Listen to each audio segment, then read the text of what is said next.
Do you think this is something that people are going to love for a long time? Like, do you think this paddle sports in Indonesia is sustainable? Yeah. It's really cool. Yes. Like, do you have any tips and tricks for newbie in this sport? Like to prevent injury or like pushing themselves too hard. Can you share us a little bit of what's the preparation like for you when you're about to compete in a tournament?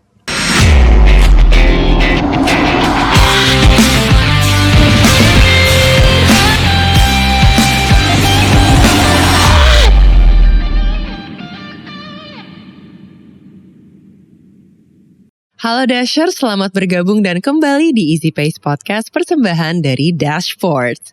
Hari ini aku super excited karena tamu yang datang hari ini, he's quite an icon in the paddle world. And let's say hi to Zar Lasahido. Zar. Thank you. Terima kasih. Thank you for joining me today. Seru banget, hari ini kita akan ngulik soal journey-nya Zar di dunia paddle. So without further ado, let's talk about paddle and your journey as an athlete. Like, when did you start? Actually, waktu pertama kali itu 3,5 tahun lalu aku start, tapi di Belanda, di Amsterdam. Oh, di Amsterdam, ya. Terus waktu itu diundang sama teman. Waktu itu aku pikir sport ini apa ini? Karena waktu itu aku masih main tenis. Yes. So I thought I don't want to play this sport yet, but he called me 7 times. Yeah, okay. 7 times. 7 times. He said, you have to come. We paid the court already, so you better come. And then I thought, okay, coba aja. Waktu itu I fell instantly in love with this sport. With paddle. Because like, it's like competition. I love the competitiveness. Yeah. And I fell in love with the sport. And since then I played like every day. Like, hey, when are we going to play again? And that's how it started actually. Yeah. Just for fun first. Fun. At first it was fun. And then look at you now. So I've read in an interview once that you started playing tennis for 15 years first. Did you compete professionally too in the tennis world or? Yeah, actually I started when I was 7 or 6 years old. Wow, that's with really tennis. young. It's really long time ago. Yeah. And first also was just for sports. My parents chose a new sport after swimming. Yeah. And I competed as well in di Belanda. Joined international tournament juga. But then I started coaching when I was 18, maybe even earlier, 16 already. But just helping the club where I play. Yeah. And since then I was coaching. I see. When you started playing paddle, yang ditelepon sama teman kamu 7 kali, and then you start playing paddle terus, what was there any particular moment in your paddle journey where you was like, man, I really love this sport. Kayak ini aku jatuh cinta banget lagi sama paddle gara-gara ini gitu. Were there any particular moment? Itu really waktu the first time I felt really, I thought, oh, this is gonna be my new passion. Yeah. Literally the first time. Yeah, literally. Oh man. Because I felt that competition I didn't fell for a while because I already stopped tennis. Cuman coaching aja tenis. Terus waktu main I lost the first time, by the way, against a grandpa and my friend. I thought, how can I lose against these guys? Because itu beda tactics. So in the beginning I didn't know how to play. I didn't know the balls. And then it made me eager to learn and to beat my friends. Yeah. So you played tennis for quite a long time before, 15 years to 20 years plus. Yeah. What was the transition like from tennis to paddle? Because you found love in paddle as well. Yeah. The transition was at first just for fun. Yeah. Ya, yang pertama for fun aja. Tapi waktu itu masih bingung sama walls-nya. Yeah, okay. Walls-nya, tactics-nya. Because I was losing, but I didn't understand how. Because I have more skills than the grandpa, for example. Tapi karena taktisnya kalah. Waktu itu main-main dulu, terus ikut training waktu itu sama world class coach dari Argentina. Karena di Argentina udah besar sama Spanyol. Ya training, research banyak.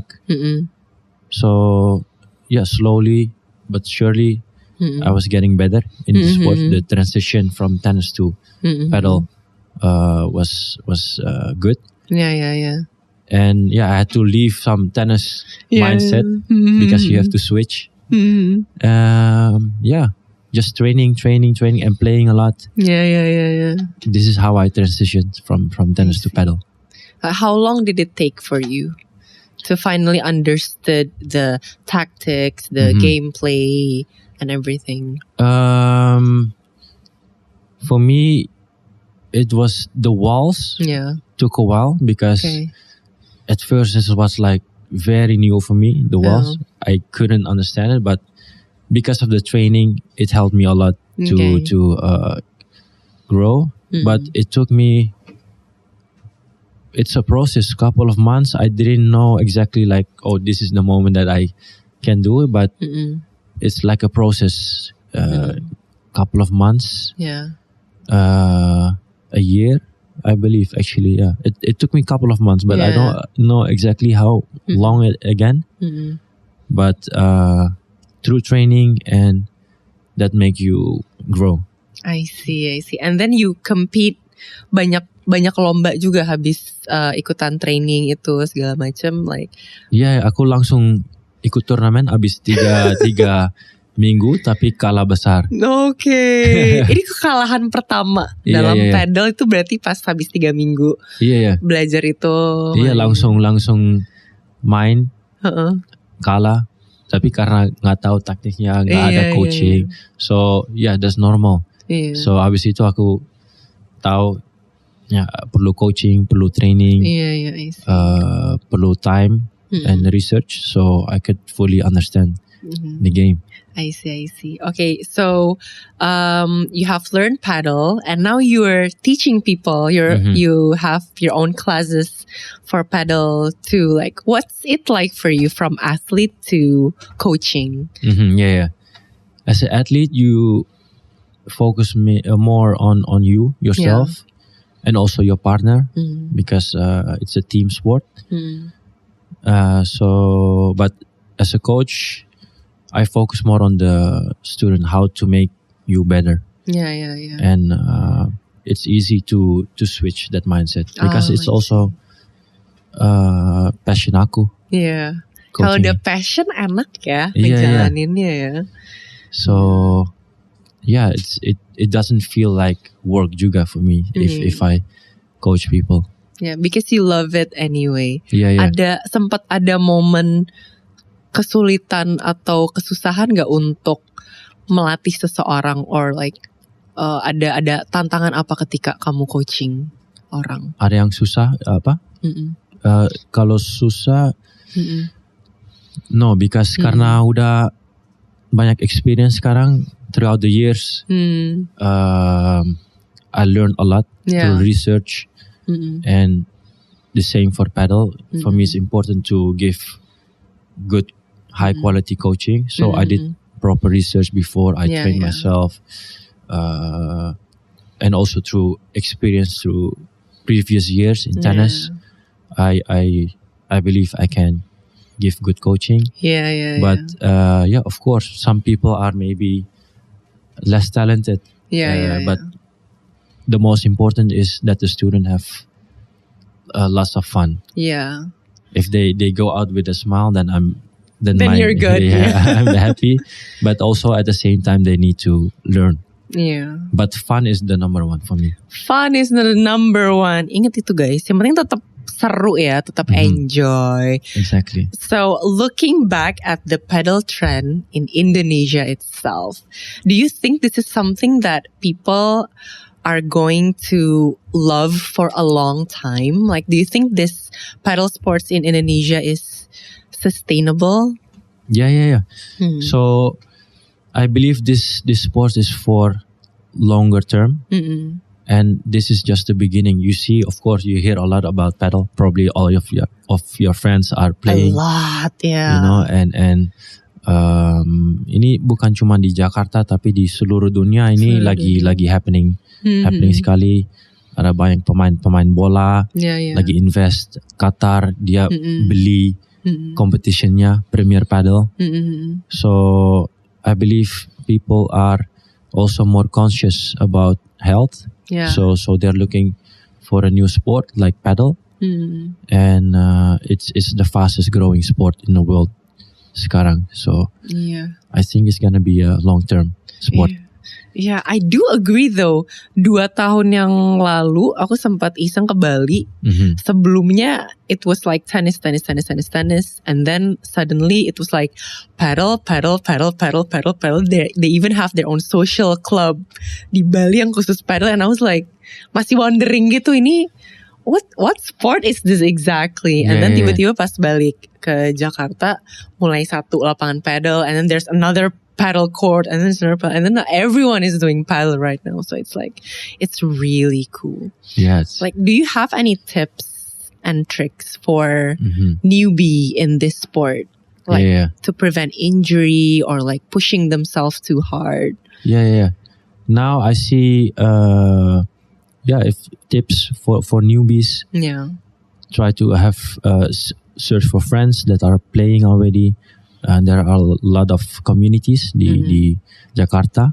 Like you can download this app namanya Reclub. Yeah. So you can join any community. Also look for a coach, a proper coach that can help you to prevent injuries juga. And also don't buy directly the most expensive racket.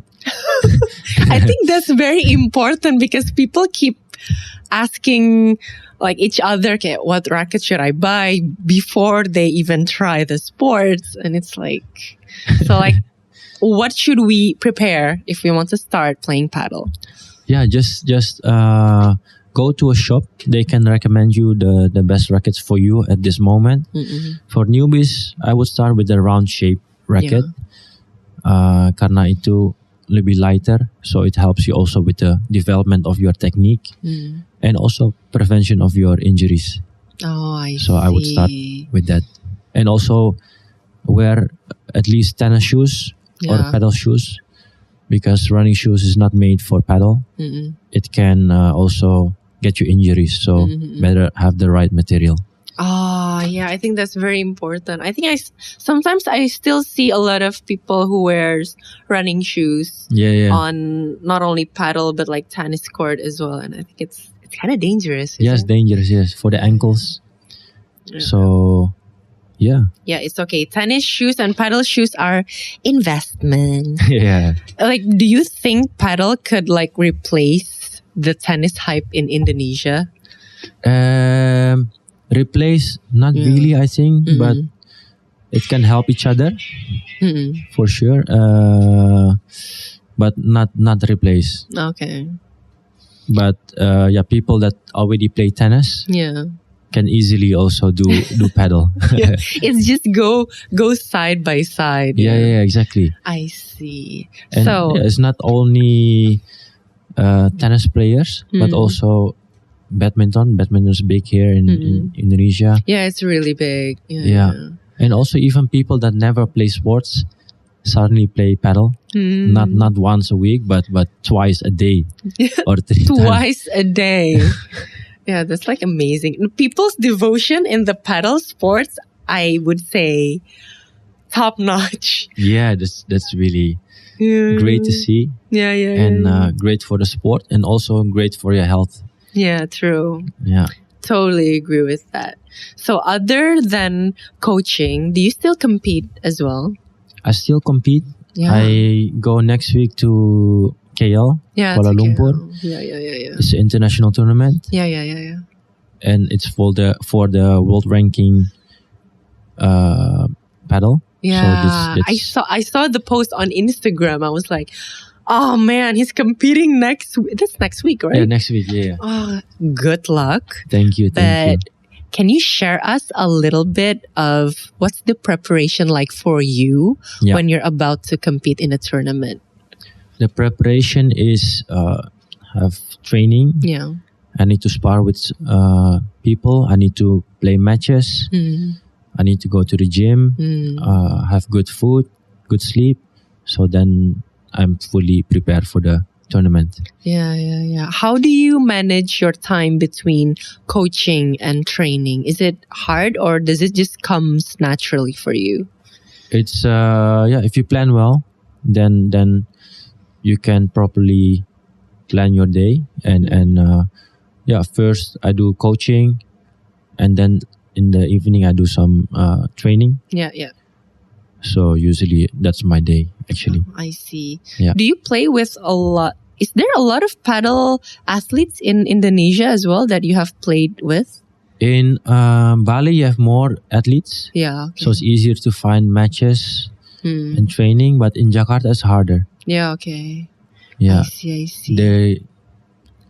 There should be more coaches coming. Yeah. So the sport will grow even better. But at the moment, it's quite hard for me to train. I see. Yeah. Like, is it possible that a newbie or a newcomer in the sports train seriously to be a paddle athlete, or do you have to have like an athlete's background to be a paddle athlete? Like, do you have to be like a former tennis player or like former something player to be a paddle athlete? If you want to be a athlete, the fastest way is to be a tennis player. Okay. Because that's where the transition is fast. Okay. To become a paddle player, because you already have experience with ball sports. Yeah. Okay. And it looks like a similar sport. So that's the fastest way to become an athlete. Oh, I see. Also, there are also other like football players that are playing professional paddle. So it depends really on the person. Yeah. But the fastest way is to be a tennis player actually. Oh, I see. Do you think Indonesia has like potential to produce paddle athletes? Oh yes. Indonesia really has potential because they're building a lot of paddle clubs now in Jakarta. Yeah, there's like a lot in Jakarta. There's like more than 20 something, I think. Gue bisa jadi aja salah, tapi nanti boleh di Google jumlah paddle court di Jakarta. Selatan sampai utara tuh coba, ada semua deh pasti. Iya benar. Di Jakarta, aku udah ke Medan, Pekanbaru, Bali. Di Solo aku dengar ada klub juga. So the amount of clubs is helping you to become a better player. I'm sure the coaches will come as well. Yeah. So then you will have a proper infrastructure for to become a athlete. I see. Oh, that's fun. Biasanya kamu nge-coachingnya di mana aja, Zar? Aku sekarang pindah-pindah. Okay. Yang paling sering sekarang di Villari. Itu yeah, I saw you on Villari and then you were like coaching juga kan back to back gitu. I was like, wah seru banget lapangan sebelah. I see. On Villari and then di mana lagi? Villari aku juga di Star Paddle itu di north of Jakarta. Also in Paddle Cartel. Tapi sekarang lagi pindah-pindah. I see. Yeah. So other than coaching, you're also preparing for the tournament di Kuala Lumpur nanti. Setelah itu akan ada turnamen lagi nggak that you're about to join? Yeah, there will be more of this type of tournament itu yang FIP, namanya FIP. Okay. Itu untuk world ranking, and I would love to join these tournaments more often, and hopefully lebih banyak di Jakarta juga ada nanti ada national tournament juga, so I would join that too. Yeah. And APPT, there are also some other tournaments international, but di Asia sendiri. Oh, I see. Okay, so even amateurs can join. Yeah. Also in the FIP they do challengers. So it's fun. It's fun to compete international juga. Yeah. Okay, so in tennis kan we have like the Grand Slams, right? We have Wimbledon, Roland Garros, and Australian Open and stuff like that. Kalau di paddle sendiri tuh main big eventsnya apa, Zar? So ada sirkuit namanya Premier Paddle. Premier Paddle, okay. Terus di sana ada tipe Grand Slam juga namanya Major. Okay. Itu ada satu turnamen di Paris, di Roland Garros. Dia transformnya untuk paddle juga. So this type of tournaments itu really highly inspiring. Anticipated juga ya. Yeah. Oh man. Yeah, so you feel like you playing Grand Slam juga kalau bisa. Iya, kayak Grand Slam tapi versi paddle-nya, it's just like paddle other than tennis. So hopefully di Jakarta soon ada juga Premier Paddle, so hopefully. Oh my god, that's gonna be so fun. I think. Not only Premier Paddle, but tapi Olympics juga. So it's very interesting time. So if you wanna join Olympics, training dari sekarang. Benar. I think it's going to be a very interesting for paddle this year karena growth-nya benar-benar luar biasa banget sih. Iya, luar biasa, ya. Luar biasa. So, other than paddle, do you have any other hobbies in the sports yang kamu lakuin juga? In the sports? Ya kayak do you play I don't know, other than racket sports maybe? Dulu aku track and field. Track and field running, sprinting. Yeah. Before I just did it for conditioning. To work on my sprinting technique. Terus coachnya bilang ikut aja turnamen match gitu. So I did that. But other sports I don't really do it. Yeah. Tennis. But sekarang fully paddle. Fully paddle. So you don't play tennis anymore right now? Jarang sih. But if like ada undangan untuk main tenis, would you play tennis too? Iya, masih kadang-kadang main, tapi paddle sekarang lebih heboh. Iya, benar sih. Sangat heboh. Terus kalau level difference-nya masih bisa main. Kalau tenis, kalau level difference-nya terlalu besar, nggak enak mainnya. Kurang. Bener. So I got a personal question. If you're not an athlete right now, what do you think you'd be doing? Probably mungkin di fashion karena aku hobi fashion juga. Yeah. Tell me a little bit about that. Your passion in fashion. Yeah, it's just something. Hobby aja. I like to follow the trends also and style. I like kayak timeless style. Yeah. And I did also a brand, 2 brands actually. You fashion. did? Yeah. Oh, okay, tell us more. It's called Humble Minded. Humble Minded. I did like lifestyle clothing. Okay. More into timeless, and actually started in Jakarta 2017. Okay. Did like events the Mari store back then, and that's why I know some creatives here in Jakarta juga. But I see them one by one coming to paddle juga. Yeah, everyone is coming to paddle right now. But I did production in Bandung, so actually it was a nice journey.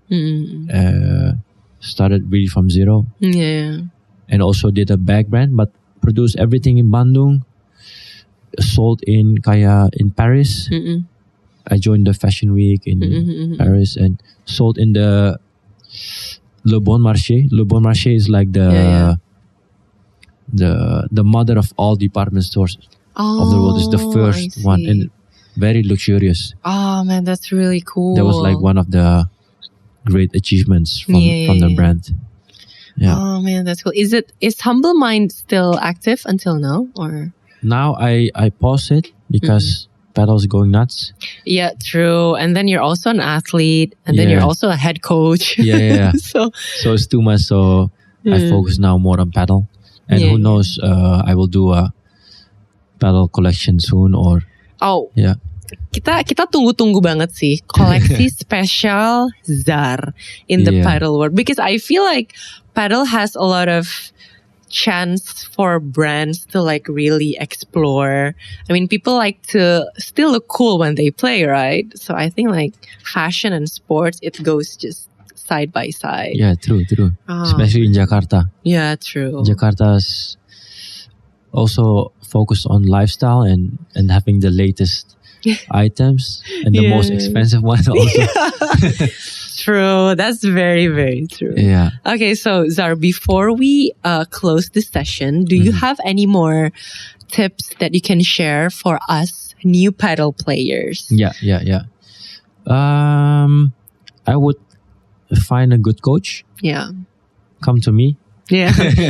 Please share us your schedule, please. Because I know you're very packed. You're very full on schedule. So where can we find you? So you can send me a message through Instagram. Yeah. This is the easiest way to contact me. Yeah. For any questions, any help, I would try to help you. Yeah.